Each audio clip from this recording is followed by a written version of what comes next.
Hello friends, welcome back my YouTube channel Manish Education Knowledge and welcome back my new video. So friends, सभी आप लोगों को सबसे पहले दीपावली की हार्दिक शुभकामनाएं और धनतेरस की आप सभी लोगों को और आपके परिवार को बहुत शुभकामनाएं। और आज हम यहाँ पे एक और मोस्ट फिजिक्स का टॉपिक लेके आए हैं और ये हमारे पास मैं ये बोलूं दोस्तों कि बोर्ड एग्जाम में किस प्रकार से ये क्वेश्चन बन के आएगा, तो ये क्वेश्चंस आएगा हमारे पास कि पूर्ण आंतरिक परावर्तन किसे कहते हैं और जो हमारे पास क्रांतिक कोण होता है और जो हमारे पास अपवर्तनांक होता है उसके बीच का हमें यहाँ पे रिलेशंस बताना है।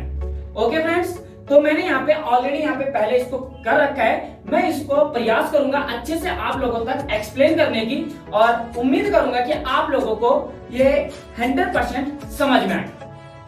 यहाँ पे कुछ इस प्रकार से मैंने यहाँ पे कोई एक सतह बना रखी है और होगा क्या कि इस सतह पर कोई प्रकाश किरण चलती है, ठीक है, या टकरती है। जब प्रकाश किरण किसी सतह से टकराती है, यानी कि यहां से कोई प्रकाश किरण चली और चलने पर ये इस सतह से टकराई। ओके, जैसे ही इस सतह से टकराई तो टकराने के बाद होता क्या है कि ये वापस उसी माध्यम में क्या होती है, चली जाती है, ठीक है। और इसी परिघटना को हम क्या कहते हैं, यहाँ पे प्रकाश का परावर्तन कहते हैं। तो अभी भी अगर कोई भी स्टूडेंट अगर ट्यूशन क्लास 2 या 3 महीने के लिए अटेंड करता है तो आराम से 3 महीने हमारे पास बहुत होते हैं और 3 महीने में वो बहुत अच्छा आगे के लिए कर सकता है। सो दोस्तों, ज्यादा से ज्यादा वीडियो को शेयर कीजिए और ज्यादा से ज्यादा चैनल को सब्सक्राइब कीजिए। आपका जो सपोर्ट होता है, आपका जो प्यार होता है हमारे लिए, वो हमें बहुत आगे बढ़ाने का प्रयास करता है और हम भी अपने प्रयास को बेहतर रखने का वो करते हैं।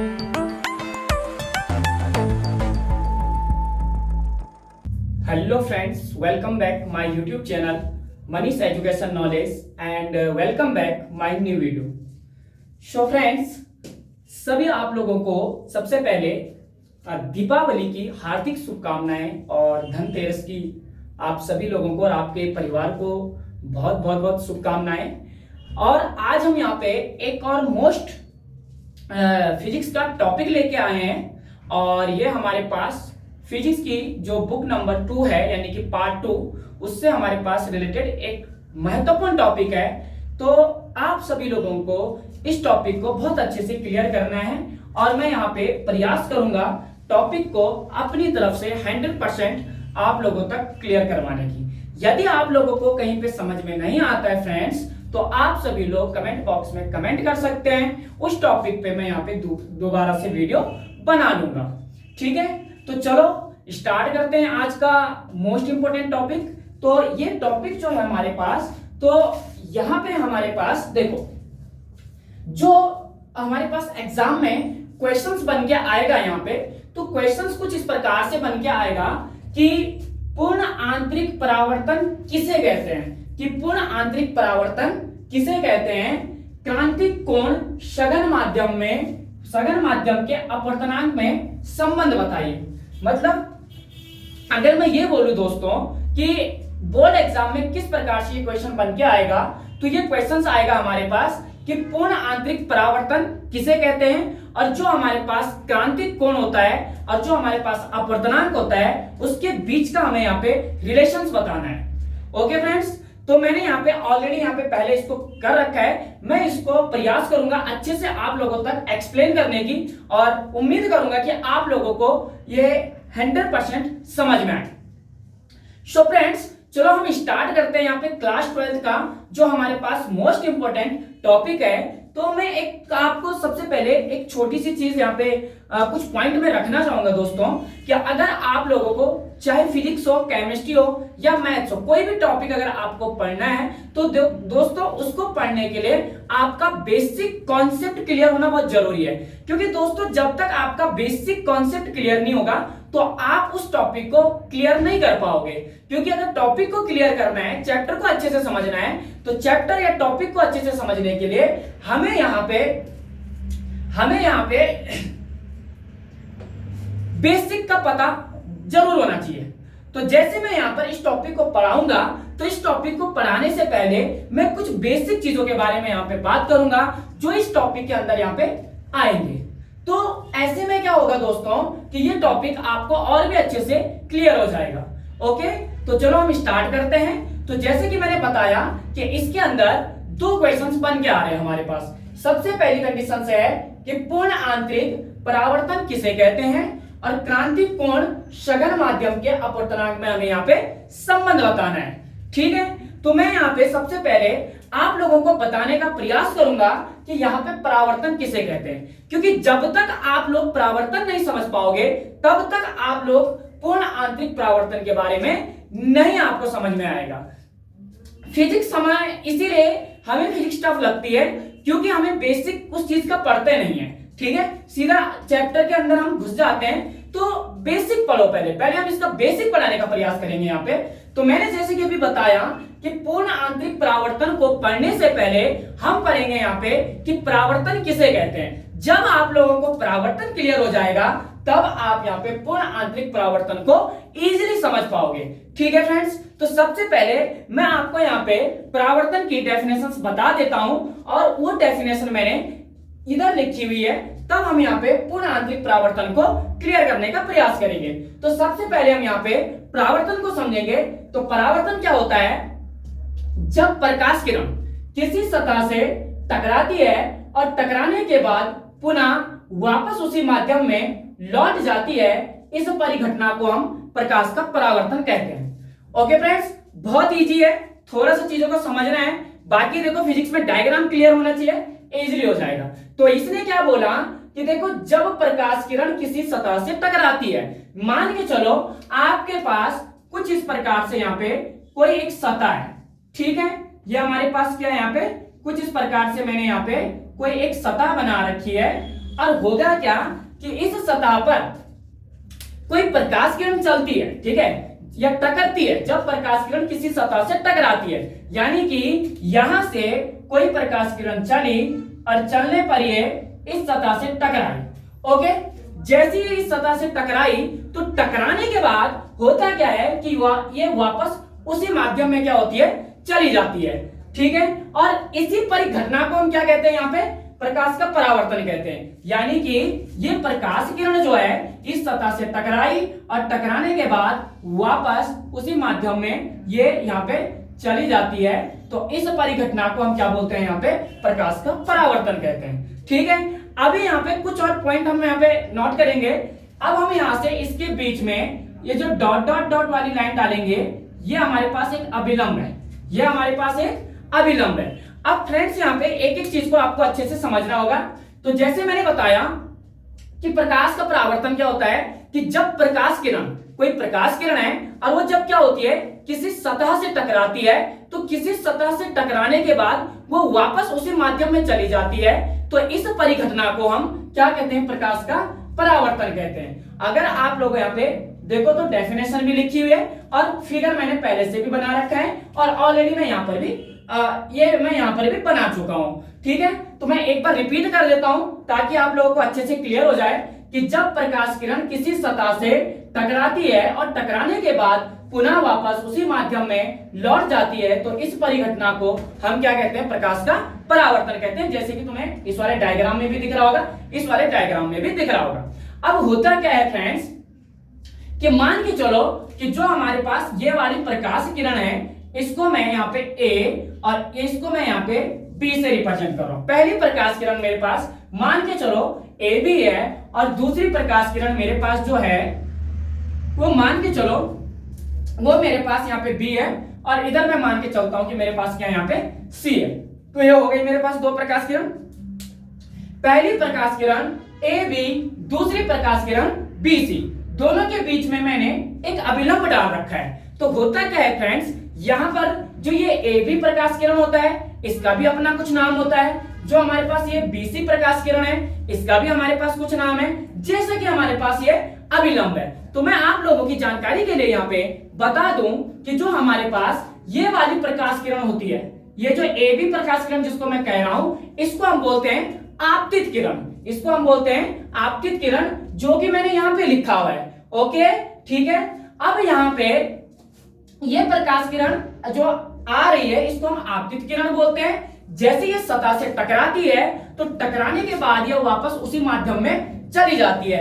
जैसे ये वापस उसी माध्यम में चली जाती है तो इस प्रकाश किरण को हम बोलते हैं यहाँ पे परावर्तित किरण। ठीक है, तो यानी कि ये आपतित किरण हो गई हमारे पास जो ये आ रही है, और ए वाली जो हमारे पास प्रकाश किरण जा रही है इसको हम परावर्तित किरण कहते हैं। बहुत इंपॉर्टेंट है दोस्तों, यहीं से आप लोगों को परावर्तन के नियम भी आपको यहीं से देखने को मिलेंगे।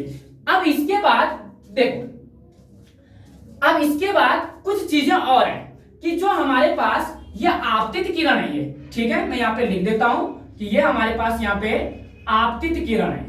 ओके, ये हमारे पास आपतित किरण है। और अगर मैं इस वाली प्रकाश किरण की बात करूं तो ये हमारे पास परावर्तित किरण है। ये हमारे पास क्या है यहाँ पे परावर्तित किरण है। ठीक है, और ये जो हमारे पास ये डॉट डॉट डॉट वाली लाइन में इसके बीचों बीच डाली है इसको हम बोलेंगे अभिलंब। इसको हम क्या बोलेंगे यहाँ पे अभिलंब। अब देखो फ्रेंड्स, ये अभिलंब है और ये आपतित किरण है। ये अभिलंब है, ये आपतित किरण है, तो इसके बीच में कुछ ना कुछ कोण बन रहा है यहाँ पे। ठीक है, और फिर ये अभिलंब है और ये परावर्तित किरण है, इसके और इसके बीच में भी कुछ ना कुछ कोण बन रहा है। तो जो ये एंगल्स यहाँ पे बन रहे हैं इन एंगल्स को हम क्या कहते हैं वो आपको यहाँ पे अच्छे से समझना है। तो यहाँ पे देखो दोस्तों कि अभिलंब और आपतित किरण के बीच में जो यहाँ पे कोण बनता है उसको हम बोलते हैं आपतन कोण। क्या बोलते हैं? आपतन कोण। और आपतन कोण को रिप्रेजेंट करते हैं आई से। उसी प्रकार से अभिलंब और परावर्तित किरण के बीच में भी एक और एंगल बनता है जिसको हम बोलते हैं परावर्तन कोण, और परावर्तन कोण को हम आर से रिप्रेजेंट करते हैं, जैसे कि आप लोगों को यहाँ पे अच्छे से ये पूरा दिख रहा होगा। ठीक है, तो मैंने बोला कि अभिलंब और आपतित किरण के बीच में जो हमारे पास कोण बनता है उसको हम बोलते हैं आपतन कोण, जिसको हम क्रमशः आई से रिप्रेजेंट करते हैं। और जो अभिलंब और परावर्तित किरण के बीच में जो हमारे पास कोण बनता है उसको हम बोलते हैं यहाँ पे परावर्तन कोण, जिसको हम आर से रिप्रेजेंट करते हैं। ओके फ्रेंड्स, इतनी जानकारी आपको पहले होनी चाहिए। सबसे पहले क्या बताया कि परावर्तन किसे कहते हैं, प्रकाश का परावर्तन क्या होता है। तो मैंने बोला कि जब कोई प्रकाश किरण किसी सतह से टकराती है और टकराने के बाद वापस उसी माध्यम में चली जाती है तो इस परिघटना को हम क्या कहते हैं, प्रकाश का परावर्तन कहते हैं। फिर मैंने ये बताया कि देखो जो हमारे पास प्रकाश किरणें होती हैं उनके भी नाम होते हैं, जैसे ए बी है ये हमारे पास आपतित किरण है, जो हमारे पास बी सी है ये हमारे पास परावर्तित किरण है, बीच में जो ये डॉट डॉट डॉट वाली लाइन डाल रखी है अभिलंब है। फिर मैंने आप लोगों को बताया कि अभिलंब और जो हमारे पास आपतित किरण होती है इसके बीच का जो एंगल बनता है उसको हम बोलते हैं यहाँ पे आपतन कोण, जिसको हम आई से रिप्रेजेंट कर रहे हैं। ये आपको यहाँ पर भी देखने को मिल जाएगा। और यहाँ पे जो हमारे पास परावर्तित किरण और अभिलंब के बीच में जो एंगल यहाँ पे बनता है इसको हम बोलते हैं परावर्तन कोण, जिसको हम क्रमशः आर से रिप्रेजेंट करते हैं। ओके फ्रेंड्स, उम्मीद करता हूं कि आप लोगों को परावर्तन क्लियर हुआ होगा। अब हम थोड़ा सा यहां पे जानने का प्रयास करेंगे क्रांतिक कोण क्या होता है हमारे पास। ओके, तो क्रांतिक कोण के बारे में हम यहाँ पे जानेंगे। तो क्रांतिक कोण के बारे में जानना क्यों जरूरी है, क्योंकि जब हम यहाँ पे पूर्ण आंतरिक परावर्तन को पढ़ेंगे तो यहाँ पर एक शब्द यूज होगा क्रांतिक कोण। तो हम कोशिश ये करते हैं कि पहले इसको समझ जाते हैं और फिर हम यहाँ पे पूर्ण आंतरिक परावर्तन की परिभाषा को परिभाषित करने का प्रयास करते हैं। ठीक है, तो चलो बढ़ते हैं आगे। तो यहाँ पे देखो ये हमारे पास क्रांतिक कोण है। पहले आपको यह समझना है क्रांतिक कोण क्या होता है। तो सबसे पहले मैं आपको इसकी लैंग्वेज बता देता हूं, फिर मैं एक डायग्राम की मदद से आपको इसको अच्छे से समझाने का प्रयास करूंगा। तो यहां पे देखो क्रांतिक कोण क्या होता है कि आपतन कोण का वह मान, आपतन कोण का वह मान, आपतन कोण का वह मान क्रांतिक कोण कहलाता है जिस कोण पर अपवर्तन कोण का जो मान होता है 90 डिग्री हो जाता है, क्रांतिक कोण कहलाता है। ओके फ्रेंड्स, अभी मैं समझ सकता हूं कि जब मैंने डेफिनेशन को यहाँ पे पढ़ा है तो आप लोगों की समझ में नहीं आया, क्योंकि देखो फिजिक्स में डायग्राम, छोटी भी डेफिनेशन को हम क्लियर कर रहे हैं तो डायग्राम को अच्छे से समझना होगा आप लोगों को। तो मैंने बताया क्रांतिक कोण, तो आपतन कोण का वह मान, ठीक है, आपतन कोण मतलब ये आई का वह मान क्रांतिक कोण कहलाता है जिस कोण पर अपवर्तन कोण का मान कितना हो जाता है, यहाँ पे 90 डिग्री हो जाता है। अच्छा मैं बताता हूं आपको कैसे, देखो समझो। यहाँ पे थोड़ा सा इस वाले डायग्राम को पहले रफ कर देते हैं, क्योंकि ये वाला डायग्राम यहाँ पे बना रखा है, ये हमारे पास परावर्तन, प्रकाश के परावर्तन की घटना है। इसको आप यहाँ से अच्छे से उतार सकते हो। इसको मैं यहाँ से रफ कर लेता हूं। सो फ्रेंड्स, बढ़ते हैं आगे। क्रांतिक कोण समझना है हमें। तो सबसे पहले जैसे मान के चलो मैंने आप लोगों को बताया इस प्रकार से हमारे पास ये अभिलंब है, ठीक है। अब यहां से क्या होता है, मान के चलो कोई प्रकाश किरण है हमारे पास और वो प्रकाश किरण सघन माध्यम से विरल माध्यम में प्रवेश कर रही है, ठीक है। सघन माध्यम जैसे कि कांच हो सकता है, कोई ग्लास हो सकता है हमारे पास कांच का, या शीशा हो सकता है, ठीक है। तो उसको हम बोलते हैं सघन माध्यम, और वो सघन माध्यम से विरल माध्यम में जा रही है, मतलब वायु में जा रही है। तो यहाँ पे होगा क्या कि सबसे पहले मान के चलो ये वाली जो कंडीशन है इसको हम बोलेंगे सघन माध्यम, और इस ऊपर वाले को हम बोलेंगे यहाँ पे कि ये हमारे पास क्या है, यहाँ पे विरल माध्यम। ये सघन माध्यम है, ये विरल माध्यम है। तो यहाँ पे क्या होगा कि पहली प्रकाश किरण जब चलेगी, तो जब प्रकाश किरण यहाँ पे चलेगी, ठीक है, इस प्रकार से चलेगी, तो यहाँ पे हमारे पास आपतन कोण होता है। आपतन कोण मैंने अभी बताया, जिसको हम किससे रिप्रेजेंट करते हैं, आई से रिप्रेजेंट करते हैं। ये हमारे पास आपतन कोण होता है, ठीक है। तो ये होता क्या है दोस्तों कि जब ये सघन माध्यम से विरल माध्यम में जाता है, यानी कि ये वाली प्रकाश किरण जब सघन माध्यम से विरल माध्यम में जाती है तो अभिलंब से क्या हो जाती है, दूर हट जाती है, ठीक है। अभिलंब से दूर हट जाती है। मैंने बताया ये हमारे पास क्या है, यहाँ पे ये हमारे पास यहाँ पे अभिलंब है, ठीक है। यानी कि जब कोई भी प्रकाश किरण, नोट कर लेना कि जब कोई भी प्रकाश किरण सघन माध्यम से विरल माध्यम में प्रवेश करती है तो वह अभिलंब से दूर हट जाती है, और जब प्रकाश किरण विरल माध्यम से सघन माध्यम में प्रवेश करती है तो वो अभिलंब की ओर क्या हो जाती है, झुक जाती है। लेकिन मैंने बताया कि यहाँ पे सघन माध्यम से जो प्रकाश किरण है वो विरल माध्यम में प्रवेश कर रही है। तो जब ये सघन माध्यम से विरल माध्यम में प्रवेश कर रही है तो ये क्या हो जाएगी, यहाँ से अभिलंब से दूर हो जाएगी। तो ये प्रकाश किरण कुछ इस प्रकार से आपको देखने को मिलेगी, और ये अभिलंब से आपको दूर हटती हुई नजर आएगी, जैसे कि यहाँ पे, ठीक है दोस्तों।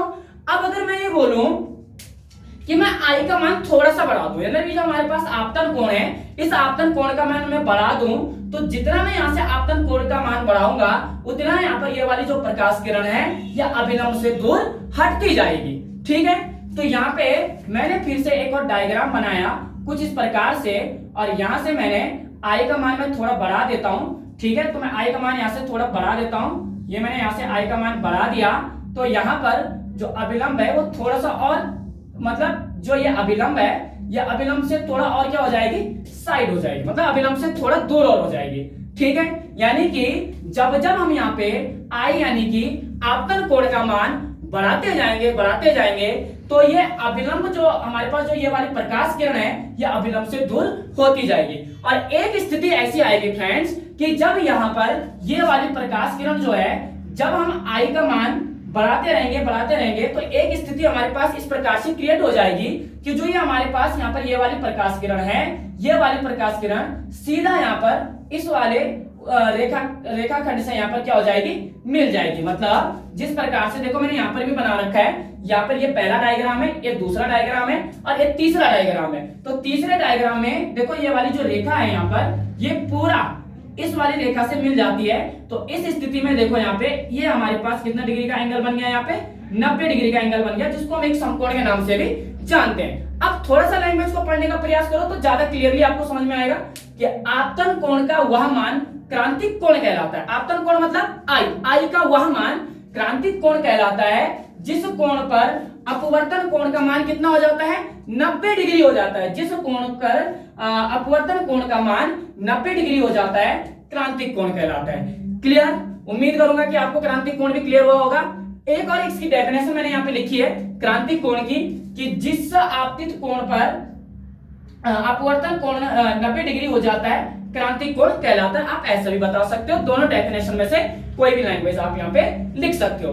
ओके फ्रेंड्स, तो यहाँ पे उम्मीद करूंगा मैं आप लोगों से कि आप लोगों को क्रांतिक कोण और परावर्तन क्लियर हुआ होगा, क्योंकि अगर हमें यहाँ पे पूर्ण आंतरिक परावर्तन और हमें अगर क्रांतिक कोण और सघन माध्यम के अपवर्तनांक में संबंध को पढ़ना है तो हमें इन दो चीजों का क्लियर होना बहुत जरूरी है। ठीक है फ्रेंड्स, तो यहाँ पर आप सभी लोग अच्छे से देखो और हमें सपोर्ट करो। आप लोगों का सपोर्ट जो होता है वो हमें कॉन्फिडेंस देता है, और जितना आप लोग हमें सपोर्ट करोगे हम उतना बेहतर अपना प्रयास करने का। ऐसा नहीं है फ्रेंड्स कि आप सपोर्ट नहीं करोगे तो हम अपना बेहतर नहीं देंगे, हम अपना बेहतर तब भी देंगे, लेकिन उम्मीद देखो फ्रेंड्स ये है कि जैसा आप सभी लोगों का सपोर्ट हमारे लिए रहेगा, मैं उतना ही आप लोगों के लिए प्रेरित रहूंगा काम करने के लिए। ठीक है, तो चलो हम आगे बढ़ाते हैं थोड़ा सा। तो ये हमारे पास है पूर्ण आंतरिक परावर्तन। पूर्ण आंतरिक परावर्तन, परावर्तन का अर्थ मैं अभी बता चुका हूं, थोड़ा सा समझना है यहाँ पे। ठीक है, तो एक काम करते हैं, ये जो डायग्राम है इसको हम रफ कर लेते हैं, बस यहाँ पे थोड़ा सा ज्यादा हो रहा है। ठीक है, चलो अब यहां पे देखो, पूर्ण आंतरिक परावर्तन किसे कहते हैं? जब कोई प्रकाश किरण सघन माध्यम से विरल माध्यम में प्रवेश करती है, अभी बताया मैंने, अभी मैं एक बार फिर से बताऊंगा, और आपतन कोण का मान क्रांतिक कोण के मान से अधिक होता है तो प्रकाश किरण विरल माध्यम में प्रवेश करने के बजाय यह सघन माध्यम में ही परावर्तित हो जाती है। इस परिघटना को हम प्रकाश का पूर्ण आंतरिक परावर्तन कहते हैं। अच्छा मैं बताता हूं कैसे। जैसे फ्रेंड्स मान के चलो इस प्रकार से हमारे पास है ये, ठीक है। अब अगर मैं यहां पे ये बोलूं कि देखो यहां से हमारे पास ये सघन माध्यम है और ये हमारे पास यहाँ पे विरल माध्यम है, जैसे कि यहाँ पे डायग्राम में दिख रहा होगा, ये सघन माध्यम है और ये वाला हमारे पास विरल माध्यम है। तो प्रकाश किरण क्या होगी दोस्तों, इस सघन माध्यम से चलेगी यहां से, ठीक है। तो ये सघन माध्यम से चलेगी, तो जैसे ये सघन माध्यम से चलेगी तो यहाँ पे यही बोला कि जब कोई प्रकाश किरण सघन माध्यम से विरल माध्यम में प्रवेश करती है, प्रवेश किया नहीं है, बस प्रवेश करने जा रही है, तो जो ये वाली प्रकाश किरण है ये अभी कौन से माध्यम में है? सघन माध्यम में है। और ये सघन माध्यम से किस माध्यम में प्रवेश करेगी? विरल माध्यम में प्रवेश करेगी। तो जब ये सघन माध्यम से विरल माध्यम में प्रवेश करेगी तब यहाँ पर जो आपतन कोण, जो हमने क्रांतिक कोण बताया था तुम्हें, जो हमारे पास यहाँ पे आपतन कोण यानी कि जो हमारे पास क्या होता है यहाँ पे आई होता है, ये आई जो होता है हमारे पास, इस आई का मान क्रांतिक कोण के मान से क्या हो जाता है? अधिक हो जाता है। तो इस आपतन कोण का मान क्रांतिक कोण के मान से अधिक हो जाता है। तो जो ये प्रकाश किरण होती है ये सघन माध्यम से तो जाती है लेकिन ये विरल माध्यम में प्रवेश नहीं करती है। तो यहाँ पर इसने ये बोला कि तो प्रकाश किरण विरल माध्यम में प्रवेश करने के बजाय सघन माध्यम में क्या करती है? परावर्तित हो जाती है, यानी कि इधर वापस इस प्रकार से नीचे की ओर क्या हो जाती है? परावर्तित हो जाती है। मतलब ये विरल माध्यम में न जाकर दोबारा से उसी माध्यम में क्या हो जाती है? परावर्तित हो जाती है। और इसी परिघटना को हम क्या बोलते हैं? पूर्ण आंतरिक परावर्तन कहते हैं। ओके फ्रेंड्स, अगर कोई पूछता है पूर्ण आंतरिक परावर्तन किसे कहते हैं तो आप बोलोगे जब कोई प्रकाश किरण सघन माध्यम से, विरल से नहीं, सघन माध्यम से विरल माध्यम में प्रवेश करती है तो जो हमारे पास यहाँ पे आपतन कोण आई होता है उसका जो मान होता है वो क्रांतिक कोण से क्या होता है? अधिक हो जाता है, ठीक है। और जब उसका मान अधिक हो जाता है तब इस स्थिति में जो हमारे पास प्रकाश किरण होती है वो विरल माध्यम में जाने के बजाय उसी माध्यम में क्या हो जाती है? परिवर्तित हो जाती है। और जो ये परिघटना होती है इसको हम क्या बोलते हैं? यहाँ पे पूर्ण आंतरिक परावर्तन कहते हैं। दोस्तों इसके कुछ एग्जाम्पल भी होते हैं हमारे पास जो पूर्ण आंतरिक परावर्तन होता है, जैसे हीरे का जो चमकना होता है, हीरे का चमकना भी हमारे पास पूर्ण आंतरिक परावर्तन की एक परिघटना है। ओके, जैसे कभी कभी तुमने देखा होगा शीशा चटक जाता है उसके बाद वो चमकना स्टार्ट करता है तो वो भी हमारे पास पूर्ण आंतरिक परावर्तन के कारण ही होता है। तो हो सकता है कि आप लोगों से एक नंबर का क्वेश्चन पूछा जाए कि पूर्ण आंतरिक परावर्तन किसे कहते हैं और पूर्ण आंतरिक परावर्तन के कोई दो उदाहरण बताए, ठीक है। तो यहाँ पर आप लोग इस प्रकार से इसको क्लियर कर देंगे। ओके फ्रेंड्स, चलो आगे बढ़ते हैं और कोशिश करेंगे अब आप लोगों को यहाँ पे कि क्रांतिक कोण और सघन माध्यम के अपवर्तनांक में क्या रिलेशन है। तो ये क्वेश्चन एक भी आ सकता है, अलग अलग भी आ सकते हैं, ठीक है। तो क्रांतिक कोण और सघन माध्यम के अपवर्तनांक में संबंध, अब हमें इस दूसरे टॉपिक को यहाँ पे क्लियर करना है, मतलब इसी से मिलता जुलता है, ठीक है। तो देखो यहाँ पे सबसे पहले थ्योरी, ठीक है, तो यहां पे देखो थोड़ा सा समझने का प्रयास करेंगे कि माना प्रकाश किरण सघन माध्यम से विरल माध्यम में जा रही है। चलो एक काम करते हैं, पहले इसको थोड़ा हम रफ कर देते हैं, तो हम इस वाले बोर्ड पे इसको थोड़ा सा अच्छे से एक्सप्लेन कर देंगे। ठीक है, तो इधर इसको समझाने का प्रयास करेंगे।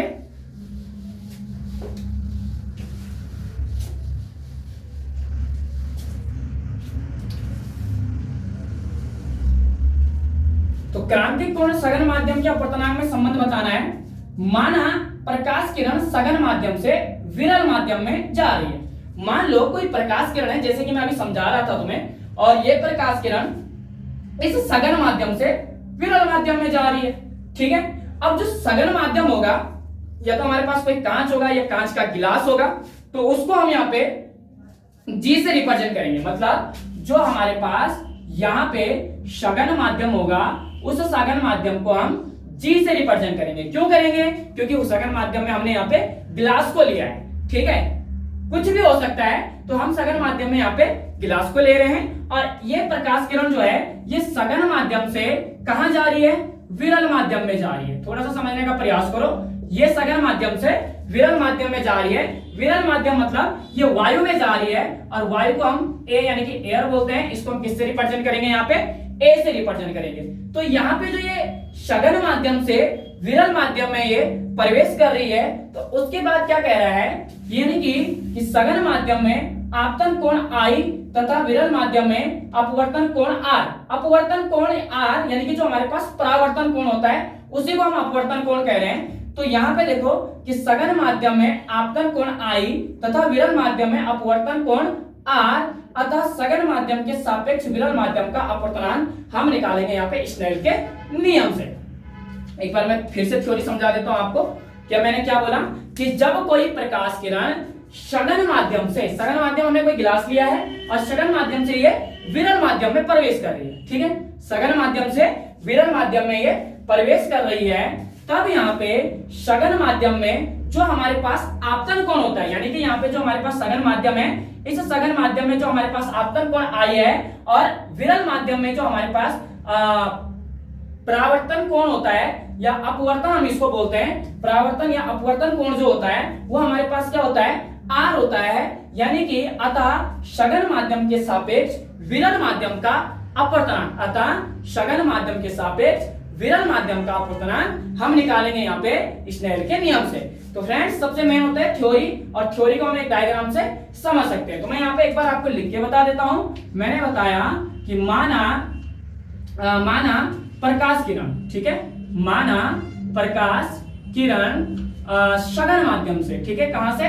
सघन माध्यम से। सघन माध्यम मैंने तुम्हें बताया कि हमारे पास क्या है? कोई गिलास है, तो कोई प्रकाश किरण सघन माध्यम से विरल माध्यम में प्रवेश कर रही है। विरल माध्यम में, ठीक है, विरल माध्यम यानी कि एयर में प्रवेश कर रही है, विरल माध्यम में प्रवेश कर रही है। ठीक है, तब सघन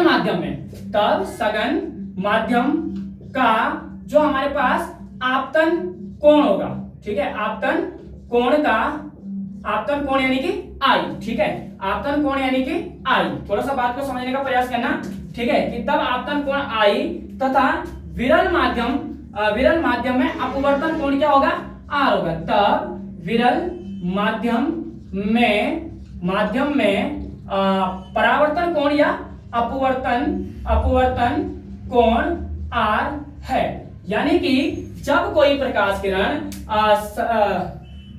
सघन माध्यम से विरल माध्यम में प्रवेश करती है, तब उसका सघन माध्यम का जो कोण होता है वो आपतन कोण होता है, और विरल माध्यम का जो यहाँ पे कोण होता है वो अपवर्तन कोण होता है, जिनको हम आई और आर से रिप्रेजेंट करते हैं। मैंने शुरू में आप लोगों को यहाँ पे समझा दिया था।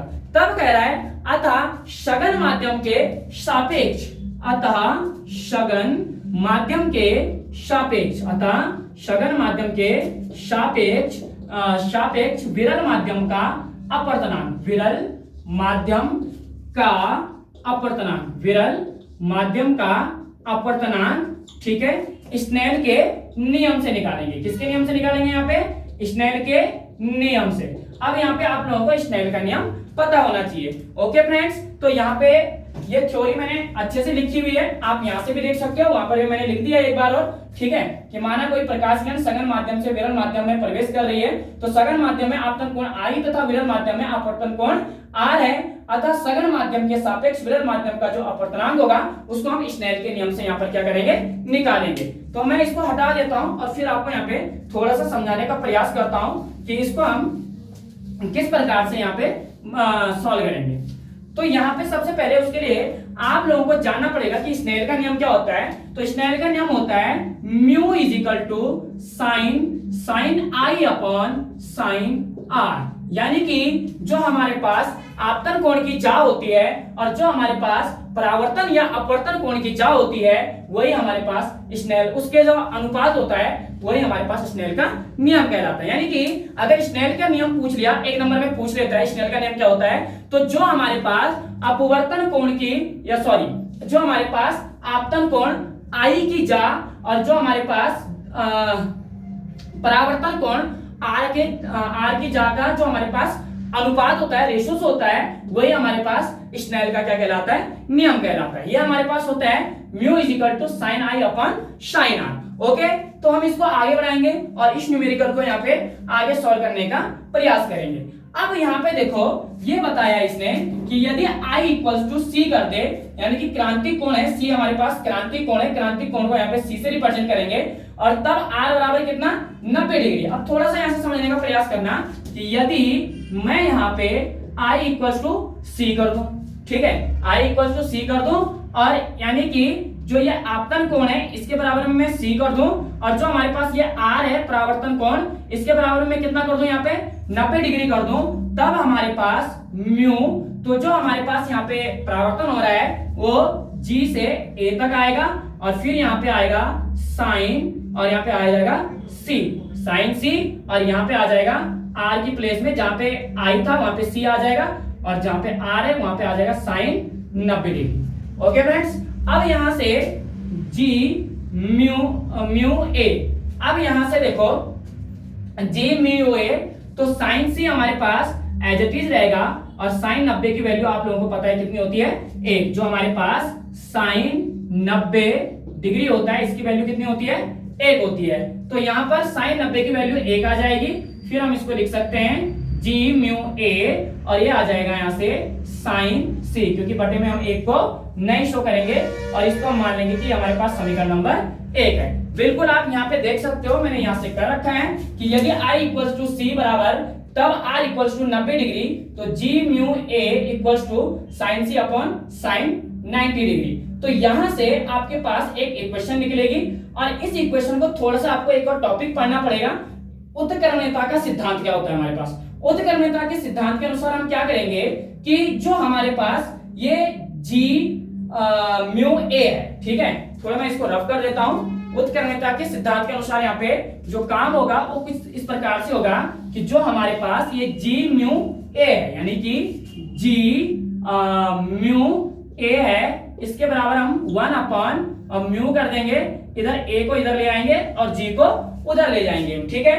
A को मैं इधर ले आया, G को मैं इधर ले आया, इधर G इधर है, इधर A इधर है, यानी कि ये G म्यू A की हमारे पास क्या हो गई, वैल्यू मिल गई। अब इस वैल्यू को मैं अब यहाँ पे पुट अप करूंगा कहां पे, G म्यू A की प्लेस पे, यानी कि इस G म्यू A की प्लेस पे जो हमारे पास समीकरण नंबर 1 निकली थी ये वाली, इस G म्यू A की वैल्यू कितनी है, 1 अपॉन A म्यू G, तो इसकी प्लेस में हम इतना पुट करेंगे तो ये आएगा 1 अपॉन म्यू A G, ठीक है, इक्वल्स टू आगे हमारे पास क्या था यहाँ पे साइन C, कितना था ये साइन C, ये आ गया हमारे पास साइन C, ठीक है। अब हम यहां से क्या करेंगे कि जो ये हमारे पास A म्यू G है इसको हम ऊपर लेके जाएंगे यहां से, तो इसको जब ऊपर लेके जाएंगे तो A mu G is equal to, यहां पे ये साइन C नीचे आ जाएगा, इसका व्युत्क्रम कर देंगे तो 1 अपॉन साइन C, तो A हमारे पास इसके बटे में 1 होता है, 1 जाएगा ऊपर, साइन C आएगा नीचे, तो ये रिलेशन निकल गया हमारे पास यहाँ पे, ठीक है। तो एक रिलेशन हमारे पास ये निकल गया यहाँ पे, और एक और रिलेशन अगर आपको यहाँ पे दिखाना है तो आप यहाँ पे इस प्रकार से भी दिखा सकते हो कि A mu g is equal to 1 upon sine c किसके बराबर होता है, कॉसेक सी के बराबर होता है। ठीक है, तो ये आ जाएगा कॉसेक सी, तो एक रिलेशन हमारे पास ए निकल जाएगा। ओके फ्रेंड्स, तो इस प्रकार से आप लोगों का एक टॉपिक क्लियर होता है। बाकी मैंने यहाँ पे सब कुछ कर रखा है, आप देख सकते हो कि तब उत्क्रमणिका के सिद्धांत के अनुसार गिलास के सापेक्ष वायु का अपवर्तनांक है और वायु के सापेक्ष गिलास का क्या हो जाएगा, अपवर्तनांक हो जाएगा। इस प्रकार से वैल्यूज निकालोगे 1 upon a mu g is equal to sine c हो जाएगा। यहाँ पे इसका व्युत्क्रम करोगे तो ये वाला ऊपर जाएगा और 1 अपॉन साइन सी नीचे आ जाएगा। 1 upon sine c is equal to होता है कॉसेक सी। मतलब यहाँ पे अगर मैं आप लोगों को बताऊं तो यहाँ पे कुछ फॉर्मूले आपको ट्रिग्नोमेट्री के लगते हैं, तो वो फॉर्मूले आप लोगों को यहाँ पे अच्छे से याद होने चाहिए। ओके फ्रेंड्स, तो उम्मीद करूंगा मैं आप लोगों से कि आप लोगों को ये वीडियो बहुत ज्यादा पसंद आएगी और आपको अच्छे से समझ में आएगा। जहां पे आप लोगों को डाउट होगा आप लोग मुझे यहाँ पे बता सकते हो।